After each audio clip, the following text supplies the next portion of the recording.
विभागीय स्तर मुलांचे शासकीय वसतिगृह निंबोरा अमरावती येथे आपलं हार्दिक स्वागत. कौशल्य विकास केंद्र महाराष्ट्र शासन MIDCच्या विभागाद्वारे विद्यार्थ्यांसाठी वर्कशॉप घेण्यात आलं. या कार्यक्रमाच्या माध्यमातून समन्वयक आणि समुपदेशक जे MIDC कौशल्य विकास केंद्रामधून आमच्या वसतिगृहाला आले होते त्यांनी विद्यार्थ्यांशी संवाद साधला आणि प्रशिक्षणासोबत इंटर्नशिप आणि जॉब प्लेसमेंट कशा प्रकारे होऊ शकतं, कुठले कुठले कोर्सेस MIDC कौशल्य केंद्रामध्ये उपलब्ध आहेत स्किल डेव्हलपमेंट सेंटरमध्ये, ते सुद्धा विद्यार्थ्यांना सांगण्यात आलं. की अरे GST म्हणजे काय हे तर मला जमत नाही. असा कुठलाही प्रश्न कुठल्याही जॉब रोलसाठी तुम्हाला येणार नाही. म्हणून असं पूर्ण म्हणजे सर्वांगीण विकासाचा शब्द मी त्यासाठीच घेतला की तुम्हाला पूर्णपणे तयार करण्याची जबाबदारी MIDCने घेतलेली आहे. हे सगळं काय झालं तर बघा, महाराष्ट्र नेहमी बऱ्याच गोष्टींपासून वंचित राहिलेला आहे, बरोबर. आणि आपल्या अमरावतीमध्ये येणारा एक खूप चांगला प्रोजेक्ट आपल्या इथे न येता तो ट्रान्सफर करण्यात आला आणि विधान देण्यात आले होतं की तुमच्या इथे स्किल्ड लोक नसल्यामुळे हा आम्ही दुसरीकडे रेफर करतो आहोत. तर म्हणून मग महाराष्ट्राच्या MIDCने हे ठरवलं की पाचही डिव्हिजनल सेंटरला MIDCचं स्वतःचं एक ट्रेनिंग सेंटर असावं, ज्या ट्रेनिंग सेंटरच्या माध्यमातून ते विद्यार्थ्यांना पूर्णपणे घडवतील. आणि करायचं आहे त्याचं सिलेक्शन केल्यानंतर तुम्हाला तिथे ट्रेनिंग दिल्या जाईल आणि मग ट्रेनिंग नंतर प्लेसमेंट दिल्या जाईल. एक आता सध्या असं आहे की ज्यांच्यासोबत आपण इंटर्नशिपसाठी तयार केलेलं आहे. पेड इंटर्नशिप आहे 18 ते 20 हजारापर्यंत आणि 3 ते 4 महिन्याची इंटर्नशिप आहे. त्यानंतर जर तुम्हाला कंटिन्यू तिथे जॉब करायचा झाला तर मग पॅकेज विषयी मात्र आपल्याला त्यांच्याशी बोलावं लागेल. तिसरं असं आहे की नांदगाव पेठ MIDC मध्येच असणाऱ्या ज्या मोठमोठ्या कंपन्या आहेत, रेमंड आहे, सियाराम आहे, सुदर्शन आहे, गोल्डन फायबर आहे, डव आहे, टेक्नोक्राफ्ट आहे, या सर्व कंपन्यांमध्ये पण आता सध्या वॅकन्सी आहेत. काही कंपन्यांमध्ये फक्त लेडीजसाठी आहे, काही कंपन्यांमध्ये लेडीज जेंट्स दोन्ही पण आहे. काही कंपन्यांमध्ये रेसिडेन्शियल फॅसिलिटीज अवेलेबल आहे, काहीमध्ये नाही. परंतु मग त्यांची गाडी येऊन तुम्हाला पंचवटीवरून वगैरे पिकअप करेल. म्हणजे या सर्व सोयी सुविधा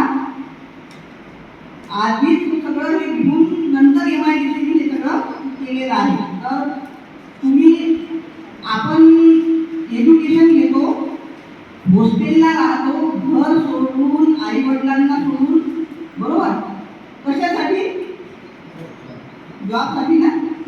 मग आता बघा नेमकं म्हणजे तुमचं खूप चांगलं सुदैव आहे की हार्गे सरांसारखे सर इथे अवेलेबल आहेत जे स्वतः पण खूप उत्साही आहेत. मग मला आज अजिबात एक्सपेक्टेशन नव्हतं सर की लगेच्या लगेच सेशन पण आमचं सुरू होईल आणि त्याच्यामुळे आम्ही प्री प्लॅन तसं सेशनच्या याने आलोच नाही. पहिल्यांदा फक्त तुमची भेट घ्यावी असं ते होतं. तर तुम्ही आणि आम्ही मिळून तुमच्यासाठी काहीतरी चांगलं करणार आहोत, बरोबर. तर मग त्यातलं तुम्हाला जे घ्यायचं आहे ती ते घेण्याची जबाबदारी मात्र तुमची आहे, बरोबर. आणि काय म्हणजे कोणत्या कॅन्डिडेटला काय द्यावं त्यासाठीची पूर्ण तयारी MIDCने केलेली आहे. परंतु त्यातलं घेताना मात्र तुमची स्वतःची तयारी, तुमचं डिव्होशन, तुमचं डेडिकेशन हे सगळं असल्याशिवाय आम्ही कितीही माहिती दिली तरी काही उपयोग होणार नाही, बरोबर. तर म्हणून मग आता ज्यांना ज्यांना असं वाटते, ज्यांच्यापर्यंत पॉम्पलेट पोहोचले आणि ज्यांना असं वाटते त्यांनी एनरोलमेंट करण्याची किंवा स्वतःचं रजिस्ट्रेशन करून ठेवण्याची हे करावी. कारण रायसोनी, शिवाजी सायन्स, शिवाजी कॉमर्स आणि म्हणजे अमरावतीमधले मॅक्सिमम कॉलेज मी तुमच्यापर्यंत जे लेट पोहोचली त्याचं कारणच हे आहे की अमरावतीमधले सगळे कॉलेजेस जे आहेत त्यांचे MOU साईन झालेले आहेत आणि मग त्यांनी त्यांच्या स्वतःच्या बॅचेस पाठवलेले आहेत. आतापर्यंत आपण 355 मुलं मुली यांना चांगल्या पॅकेजच्या नोकऱ्या सेंटरवरून प्रोव्हाइड केलेल्या आहेत. तर तुमची पण जर इच्छा असेल तर तुम्ही तसं आम्हाला सांगू शकता. बरोबर. जी फक्त वसतिगृह आणि त्याची प्रवेश प्रक्रिया सोयी सुविधा याच्यापासून थोडंसं काहीतरी वेगळं जे तुम्हाला करिअरसाठी तुमच्या एज्युकेशनसाठी पुढल्या कुठे मार्गक्रमण करायचं नाही. तर माझे जे प्रश्न आहेत तुमचे जे प्रश्न आहेत ते आपण प्रश्नोत्तर तासामध्ये म्हणजे आता त्याच्यानंतर लगेच घेऊ. तर मी सरांचं नाव आहे सर बोलतील हां तुमचं नाव दीपक सोनवणे सरांना मी विनंती करतो त्यांच्यासाठी पण जोरदार एकदा टाळ्या वाजवूया.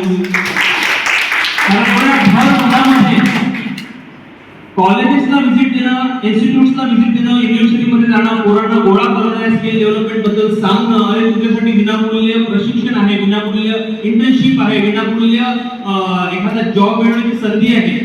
तर ते भरभराटाला पोहोचवणं ही खूप मोठी गोष्ट आहे. आणि मला असं वाटतं की MIDC स्किल डेव्हलपमेंट ऑर्गनायझेशन किंवा इन्स्टिट्यूट म्हणा किंवा ते आपले गव्हर्नमेंटचं ऑफिस आहे.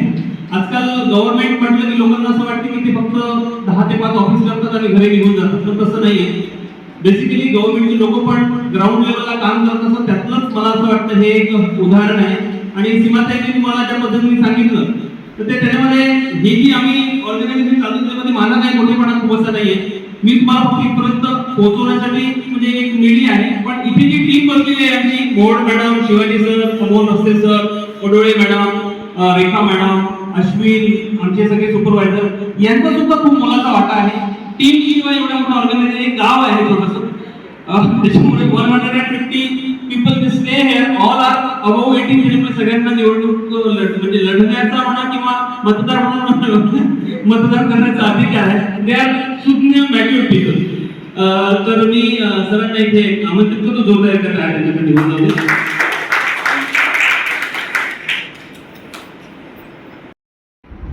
Because just like in short-term training, the scaling is like that, right? So scaling में क्या सकते हैं कि एक छोटे से ड्यूरेशन में कोई भी जॉब का ट्रेनिंग देके उनको ट्रेन करते हैं, राइट? और पर्टिकुलर कोई भी जॉब में ट्रेन करते हैं और बाद में उसमें जॉब प्लेसमेंट के लिए हेल्प करते हैं, right? So as per the schema, I already told you different types of job roles. 11 तरह के जो भी जॉब रोल्स हैं सभी के बारे में इन्फॉर्मेशन दी है मैंने. बट जैसे कि AI का what is the AI business analyst, AI business intelligence analyst, क्या होता है AI बिजनेस इंटेलिजेंस एनालिस्ट में आपके हिसाब से? जैसे कि आज पर जॉब रोल आपको पता है कि इसमें क्या क्या इन्फॉर्मेशन दी है. तो जॉब रोल के बारे में पूछना चाहूँगा कि किसी को आइडिया है AI में क्या पढ़ते होंगे आप? तो बेसिकली AI में और AI टूल्स के बारे में इन्फॉर्मेशन दी है, ठीक है. वन मोर थिंग, जैसे AI टूल्स होते हैं, AI बिजनेस एनालिस्ट इंटेलिजेंस में जैसे कि बिजनेस को कैसे रिप्रेजेंट किया जाता है graphically, right? Different types of AI tools कौन-कौन से इसके बारे में अपडेट इन्फॉर्मेशन मिलेगी आपको. साथ ही जो डैशबोर्ड होते हैं, ग्राफिकल डैशबोर्ड किस तरह से होते हैं. पावर BI के बारे में सभी ने सुना है. पावर BI उसमें करियर नहीं है, बट पावर BI के जैसे 60 to 70,000 वाला कोर्स हमारे MIDC स्किल डेवलपमेंट सेंटर की ओर से फ्री ऑफ कॉस्ट आपको टीच किया जा रहा है. जो आप पुणे, मुंबई, नागपुर डिफरेंट लोकेशन पे जाके पढ़ते हो वो आपको यहाँ पे फ्री ऑफ कॉस्ट पढ़ाया जा रहा है. तो उसका बेनिफिट आप ले सकते हो. मोबाइल डिवाइस मैनेजमेंट एनालिस्ट, इसमें क्या होता है, जो भी सर्वर पे या टेक्निकल डिवाइसेस में ट्रबल शूटिंग होता है, प्रॉब्लम्स होता है, वो ट्रबल शूट करने का आप काम सीखते हो, राइट? बाद में जैसे कि आपकी कंपनी के टैलेंट्स का एम्प्लॉय करता है या आप कर सकते हो, राइट? अकाउंटिंग जो भी में आपको अकाउंट रिलेटेड जो भी GST है या बिलिंग्स होते हैं इस रिगार्डिंग आपको सारा कुछ पढ़ाया जाएगा. साथ ही टैली सॉफ्टवेयर के बारे में पढ़ाया जाएगा. इस टाइम में हाउ टू मेक एन फाइबर से धागा कैसे बनाना वो भी सिखाया जाएगा, क्लोथ कैसे बनाना है वो भी सिखाया जाएगा, और जैसे कॉलर शॉप की कैसे तरह से क्लोथिंग होती है, इंडस्ट्रियल में मशीन किस तरह से वर्क होते हैं, ये सारा कुछ ट्रेनिंग आपको टेक्सटाइल में दिया जाएगा। CNC goods end CNC programmer में आपको CNC मशीन आपने सुना है कि CNC जैसे आयरन स्टील या कोई भी प्रोडक्ट होता है वो डिज़ाइन करने के लिए यूज़ करते हैं, जैसे नट बोल्ट और जैसे व्हीकल का कोई भी पार्ट है उसको डिज़ाइन करने के लिए CNC यूज़ करते हैं। 3 महिन्याचं ट्रेनिंग शेड्यूल असेल तर त्या 3 महिन्यामध्ये 6 ते 7 वेळा तुमचे मॉक इंटरव्ह्यू पण घेतले जातात आणि मग त्यानंतर या ट्रेनिंग पिरियड दरम्यानच तुमचे इंटरव्ह्यू पण कंपन्यांशी शेड्यूल केले जातात आणि त्याच्यामुळे तुम्हाला प्लेसमेंट सपोर्ट पण राहतो आणि प्लेसमेंट 100% दिलं जातं। तुमचं आधार कार्ड, तुमचं बँक पासबुक, तुमचं एज्युकेशनल लास्ट इयर जे आहे त्याची मार्कशीट आणि एक 10व्या वर्गाचं बोर्ड सर्टिफिकेट, हे 4 डॉक्युमेंट्स लागतील। बार्टीमध्ये समाविष्ट जे स्टुडंट होत असतील त्यांच्यासाठी मग कास्ट सर्टिफिकेट लागेल, एक पॅन कार्डची पण झेरॉक्स लागेल आणि 2 पासपोर्ट फोटो लागतील। तुमचं ट्रेनिंग संपल्याबरोबर तुम्हाला ते 800 रुपये तुमच्या अकाउंटला परत मिळतील। परंतु हे 800 रुपये एनरोलमेंटचे का घेत आहोत तर मुलं हो म्हणतात, जागा ठेवायला म्हणजे नक्की आम्ही ॲडमिशन करणार असं सांगतात आणि मग येत नाही, त्याच्यामुळे जे गरजू मुलं आहेत ते पण मग त्याच्यापासून वंचित राहतात। म्हणून जे 800 रुपये भरून रजिस्ट्रेशन कंप्लीट करतील ते ॲडमिटेडमध्ये जातात आणि मग त्यांना त्यांचं ट्रेनिंग संपल्यानंतर त्यांची 800 रुपये परत केले जातात। अशी रजिस्ट्रेशनची प्रोसेस आहे। बाकी ते 800 रुपये परत करणं म्हणजे बघा की MIDC फ्री ऑफ कॉस्ट तुम्हाला ट्रेनिंग आणि जॉब प्लेसमेंट दोनही देत आहे, बरोबर, फ्रीमध्ये देत आहे। फक्त मी एक अजून क्लिअर करते थोडं, मी म्हटलं 100% जॉब प्लेसमेंट आहे, बरोबर, पण इंटरव्ह्यू फेस करावा लागणारच आहे, नाही तर मग 100% जॉब प्लेसमेंट म्हटल्यानंतर एखादा कॅन्डिडेट म्हणेल मॅडम तुम्ही 100% जॉब प्लेसमेंट म्हटलं होतं त्याच्यामुळे आता इंटरव्ह्यू आम्हाला 100% मदत द्या, बरोबर, तर तसं नाही। म्हणजे मी म्हणून मगाशी बोलताना म्हटलं होतं की सर्वांगीण विकास, तुमची पर्सनॅलिटी डेव्हलप पण होणं खूप गरजेचं आहे आणि जेव्हा हे सगळं होईल तेव्हा तुम्ही इंटरव्ह्यू पण फेस करायच्यासाठी तयार राहाल, बरोबर। त्याची तयारी तुमची ट्रेनिंग दरम्यानच पूर्ण करून घेतली जाते। त्याच्यामुळे म्हणजे नेमकं मेन इंटरव्ह्यूला काय प्रश्न विचारले जातील हे सुद्धा सगळी तयारी आधी असते। प्रत्येक विद्यार्थी घडावा, प्रशिक्षित व्हावा, मोठा व्हावा, नोकरीला लागावा आणि त्यांनी प्रगतीपथावर स्वतःचं जीवन घडवावं ही प्रत्येकच पालकांची, शिक्षकांची, प्रशिक्षकांची, गुरूंची आणि गृहपालांची इच्छा असते।